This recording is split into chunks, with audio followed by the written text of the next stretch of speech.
taip, ne, aš neteisingai derinau, bet laikas brangus.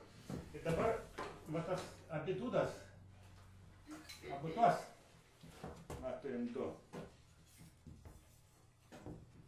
Drąsiai susikišam į burną. Svarbu, kad pakaušį neišlystų, bet reikia, kad neprisiliestų prie liežuvio. Negalima jį sušlapinti. Ten svarbu smegenų nepažeisti.